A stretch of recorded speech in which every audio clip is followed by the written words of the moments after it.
안녕하세요. 트위터 구독자 여러분 반갑습니다.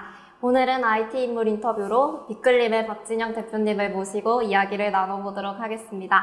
안녕하세요, 대표님. 네, 안녕하세요. 네, 반갑습니다. 빅클림 회사에 대해서 궁금한 점이 정말 많은데요. 빅클림은 어떤 회사인지 소개 부탁드립니다. 우선은 저를 오늘 이렇게 초대해 주셔서 너무나도 영광이고 감사드립니다. 저 같은 경우는 현재 그 빅클림의 대표를 맡고 있는 박진영이라고 합니다.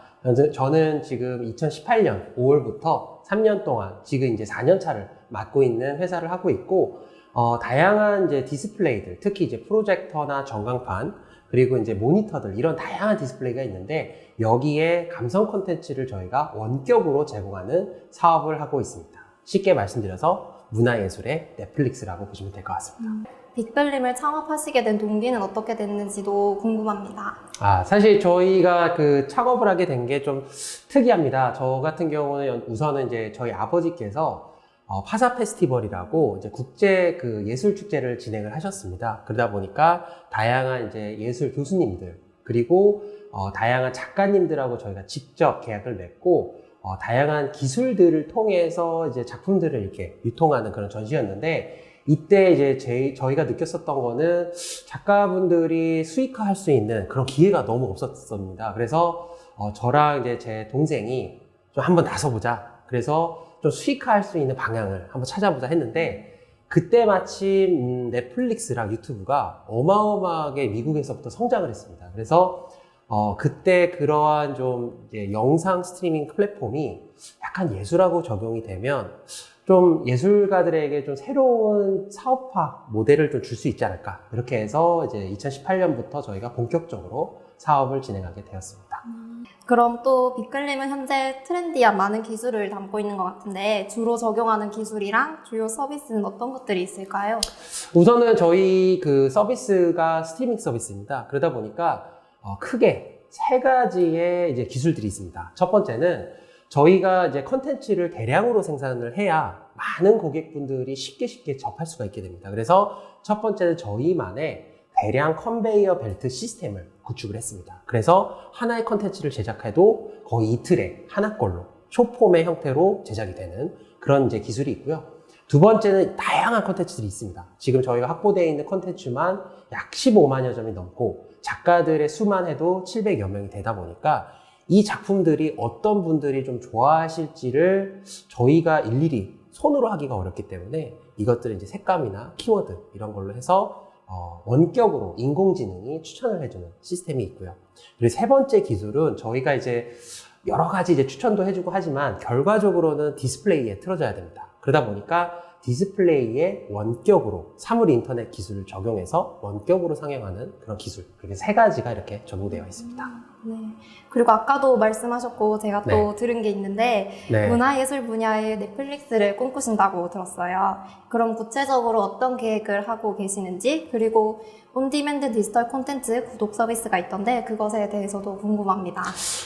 사실 이제 스트리밍 서비스 하다 보면 대부분이 딱 하나 생각하시는 게 있어요. 영화 아니면 드라마, 쇼 이렇게 생각을 하시는데, 이 OTT 서비스, 스트리밍 서비스가 전 세계적으로 좀 많이 퍼지고 있습니다. 그러다 보니까 더 많은 고객분들이 좀 새로운 경험, 새로운 어떤 컨텐츠를 좀 약간 갈망하지 않나, 이런 거를 저희 느끼고 있고요. 그래서 저희가 지금 가고자 하는 하나의 비전은 모든 디지털 공간들을 약간 디지테리어라는 새로운 약간 인테리어 느낌으로 해서 디지테리어라는 상품으로 좀 꾸미자. 이것이 이제 저희 새로운 이제 목표가 됐습니다. 그래서 빌딩 외부뿐만이 아니라 내부, 그리고 예를 들어서 이제 메타버스 상에 만들어져 있는 그 공간에 저희가 저희만이 제작한 3D, 2D의 다양한 아트 또는 이제 여러 가지 감성 콘텐츠를 튼다면 좀 새로운 디지털 공간을 꾸밀 수 있잖아, 이렇게 생각을 했습니다. IoT 미디어 박스 제공 서비스는 또 어떻게 하고 계신지도 궁금합니다. 사실 한국에서는 좀 생소합니다. 미디어 박스, 뭐 셋톱 박스 이렇게 부르지만 미국 같은 경우는 지금 거의 40%에서 50% 정도가 OTT 그 미디어 박스라는 업체들의 그 상품으로 시장이 점령되고 있습니다. 그래서 대표적인 예가 바로 아마존 파이어 스틱, 그리고 구글에서는 이제 구글 크롬캐스트, 또는 이제 로크라고도 불리는 이제 미국의 스타트업이 있습니다. 그래서 그런 미디어 박스들이 좀 미국의 시장을 빠르게 점령하고 있는데 이 모든 것들이 앱 기반입니다. 그래서 저희 같은 경우는 어떤 미디어 박스든 앱이 이제 쉽게 깔릴 수 있도록 저희만의 약간 플레이어 앱을 이제 설치를 해서요. 거기에 이제 저희의 감성 콘텐츠를 AI를 통해서나 아니면 사람이 직접 플레이리스트를 만들어서 튼다든지 해가지고 원격으로 이렇게 플레이하는 그런 방식을 구현을 했습니다. 네, 그러면 또 빅클림에서 수익을 내는 주요 사업은 어떤 것들이 있을까요? 사실 이제 이렇게 OTT 사업을 한다고 하면은 사실 되게 헷갈려 하십니다. 이거 어떻게 수익 만들까? 생각보다 아트라는 건 팔아야 되는데 구독 사업? 이렇게 해서 궁금해 하시는 분들이 있는데 정확하게 말씀드리자면 넷플릭스와 똑같이 월 구독료로 저희가 사업을 하는데 대상이 약간 바뀝니다. 우선은 기존에 이제 넷플릭스 같은 경우는 이제 집에서 TV를 통해서 이제 구독을 하시지 않습니까? 저희도 똑같은 모델이 하나 있습니다. 집에서 TV가 액자가 되는 거죠. 그래서 그거는 이제 월 구독료로 저희가 이제 측정을 하는데 저희는 하나 더 나아가서 아까 말씀드렸듯이 공간이 이제 중요하지 않습니까? 그래서 공간에 깔려있는 전광판이나 프로젝터 그리고 뭐 이제 디스플레이 같은 경우는 이제 TV도 있고 태블릿도 있는데 이런 것들에 이제 저희 컨텐츠들이 알아서 이제 원격으로 제공이 되고 이것은 이제 월 구독료로 저희가 매월이나 이제 연간 이렇게 해서 이제 받는 방식으로 하고 있습니다. 그럼 혹시 NFT 시장 진출 계획은 없으신지? 네. 사실 NFT가 어마어마하게 저희한테는 큰 기술입니다. 왜냐하면 뭐 많은 사람들이 이제 NFT는 Non-Fungible Token 뭐 이런 식으로 말씀을 하지만 사실 NFT의 제일 큰 가치는 저작권 보호입니다. 디지털이란 것이 원래는 물리적인 것이 아니다 보니까 저작권 보호가 사실 쉽지가 않았습니다. 근데 NFT, 뭐 블록체인 이런 새로운 기술로 인해서 저희가 제작한 파일들도 어떻게 보면 이제 가치를 인정받는 그런 새로운 기술이기 때문에 저희한테는 너무나도 중요하고 무조건 활용을 해야 되는 기술입니다. 그래서 현재 저희는 이제 다양한 대기업들을 통해서 저희가 제작한 영상 파일들을요, NFT를 형태로 해가지고 저희가 판매도 진행을 하고 있고, 추후에는 이제 더 많은 매개체들이 이제 만들어지고, 더 많은 이제 플랫폼들이 만들어지게 되면 여기에 저희가 직접 납품하는 그런 플랫폼까지 구축할 예정입니다. 방금도 저작권 얘기를 하셨는데 예술 콘텐츠들이 정말 많이 있는데 예술 콘텐츠들은 신진 작가분들의 아트 작품을 사용하신다고 들었어요. 그러면 저작권 확보는 어떻게 하고 있는지도 궁금합니다. 네, 사실 이제 저작권 확보, 이거는 저희만의 이제 엄청난 노하우이자 아주 이제 공개를 할 수가 없는 그런 내용이지만 여기이기 때문에 제가 말씀을 좀 드리겠습니다. 저희 같은 경우는 이제 지금까지 3년 동안 이제 약 700여 명의 국내외 작가들하고 저희가 직접 계약을 맺고요. 그 작가들 같은 경우는 당연히 저희가 이제 세부적인 그런 조건들까지 이제 포함되어 있는 지적재산권 계약을 이제 저희가 맺고 그 이후에 이걸 가지고 저희가 이제 여러 가지 조건을 걸고 이제 스트리밍도 하고 뭐 제작도 하고 근데 대부분이 사실 작가분들께서는 저희에게 영상이나 이미지를 직접 주십니다. 그래서 그걸 가지고 저희는 어떻게 보면 사업화하는 좀 그런 역량을 갖고 있지 않나 이런 생각을 하고 있고요. 두 번째는 좀 큰 기관들이나 좀 그런 그 기관들하고 저희가 직접 매칭을 받는다든지 아니면 같이 협업을 조건으로 해서 여러 가지 조건을 똑같이 이제 작가들처럼 해서 이제 대량의 컨텐츠를 또 한 번에 확보하기도 합니다. 네, 제가 기사에서 본 게 네. 있는데 벤츠 아우토반에 참석하셨다는 기사를 봤거든요. 거기서 자동차 내부를 콘텐츠로 인테리어한다라는 네. 내용이 저는 정말 흥미롭더라고요. 이에 대한 자세한 내용을 또 직접 듣고 싶었습니다.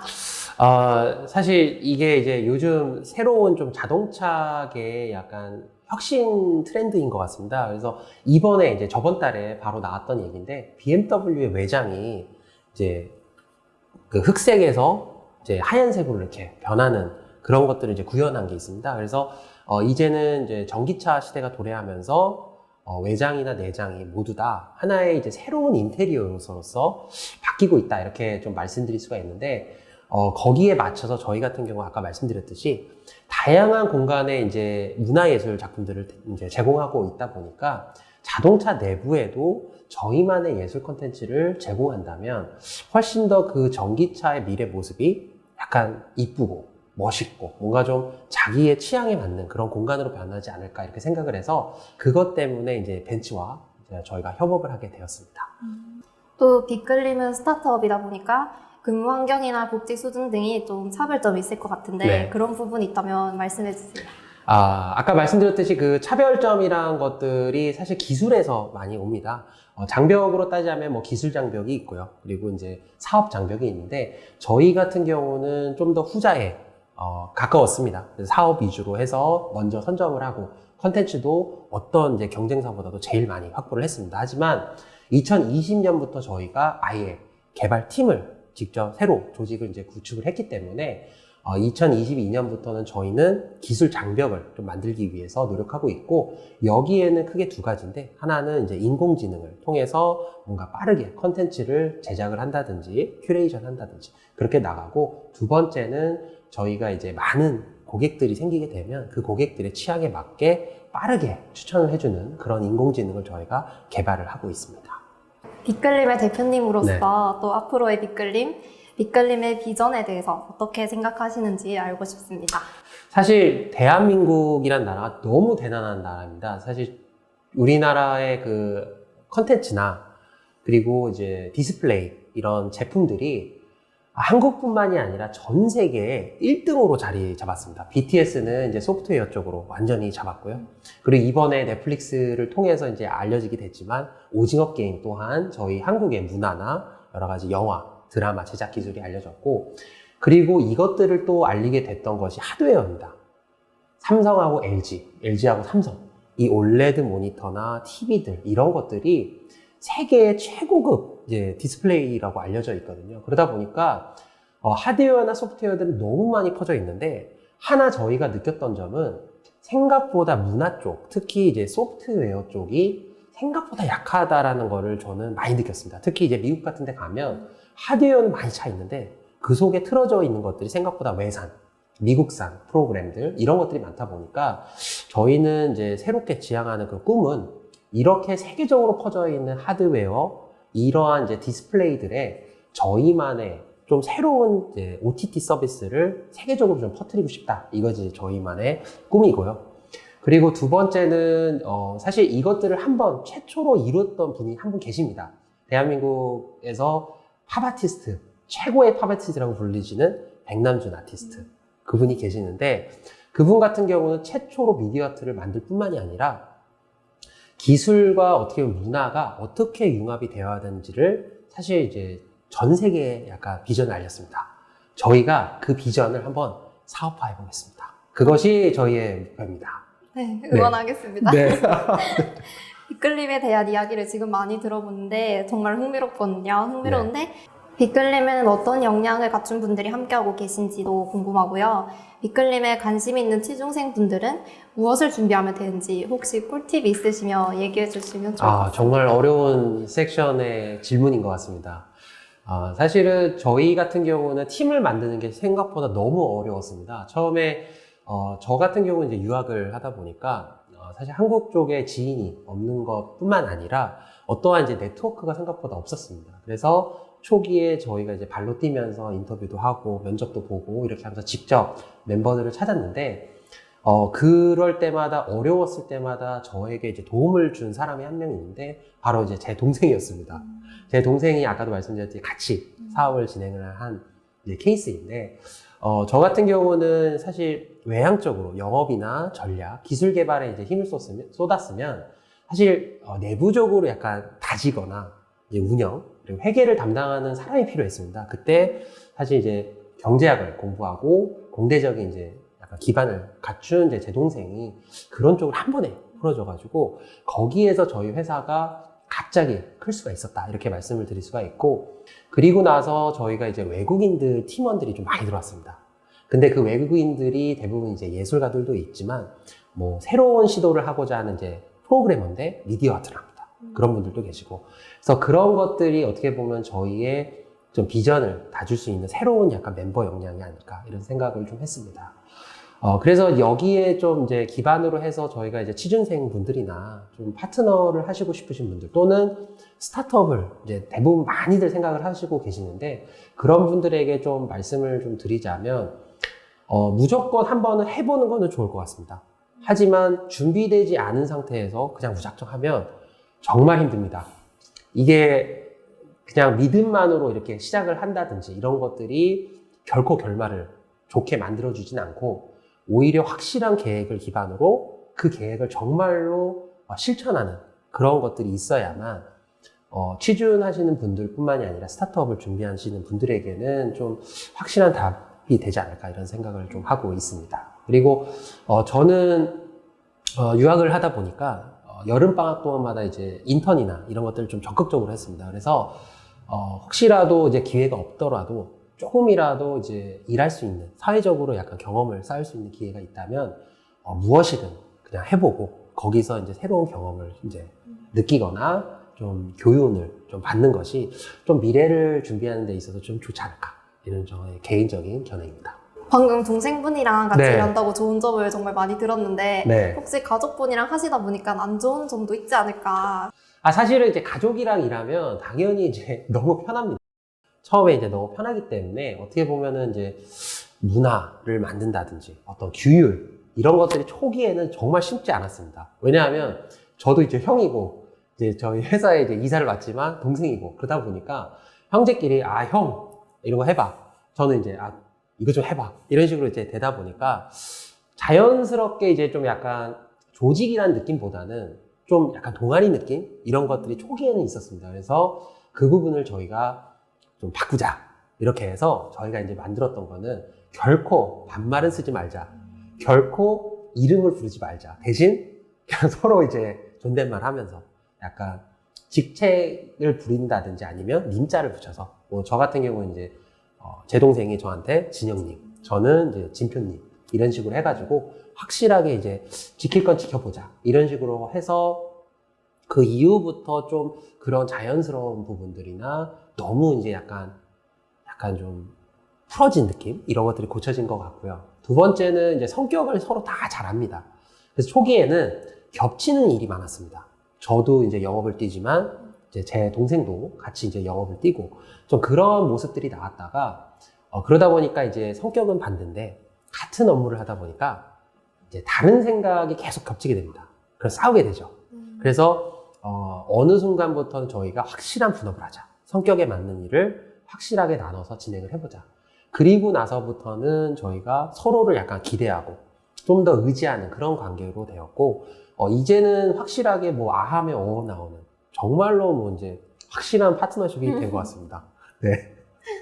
이제 드디어 마지막 질문인데요. 빅클림의 직원분들이나 아니면 평소에 이야기를 나누고 싶었던 분들한테 자유롭게 영상 편지 남겨주시면 되겠습니다. 우선은 저희 회사를 열심히 이끌어주고 계시고 있는 이제 저희 회사 임직원분들은 당연히 언제나 저희가 감사하고 그리고 같은 비전을 갖고 스타트업에서 이제 일한다는 건 쉽지 않습니다. 그래서 그것을 이제 알면서도 저희 회사에 와서 열심히 일해주시는 것 자체가 언제나 저희는 감사드리고 그것을 위해서 저 또한 열심히 뛰겠습니다. 그래서 그 부분은 앞으로 어떻게 성장하는지 보여드릴 수 있을 것 같습니다. 그리고 이제 특별하게 사실 좀 감사드리고 싶으신 분들이 좀 계십니다. 사실 저희가 세계 시장을 이제 뛸 때마다 하나같이 이제 저희가 듣는 브랜드가 있습니다. 바로 LG랑 삼성입니다. 이 글로벌 브랜드 때문에 사실 대한민국의 그 위상이 올라갔을 뿐만이 아니라 사실 제가 공항이나 어떤 호텔, 특히 랜드마크를 가면 LG 삼성 로고가 없는 곳이 없습니다. 이런 것 때문에 사실 저희 같은 스타트업들이 과감히 해외에서도 뛸 수 있기 때문에 저희 대한민국의 사실 미래를 이제 언제든지 약간 기술 중심으로 해서 이끌어주신 그런 대기업분들이 사실 너무나도 감사드리고 그래서 앞으로 저희 같이 이제 후배 기업들, 특히 이제 스타트업들이 새로운 기술을 통해서 더욱더 그러한 브랜드들을 키울 수 있도록 열심히 한번 해보겠습니다. 네, 이 영상이 유익하셨다면 구독과 좋아요를 부탁드립니다. 앞으로 제가 계속 지속적으로 성장하는 모습 보여드리겠습니다.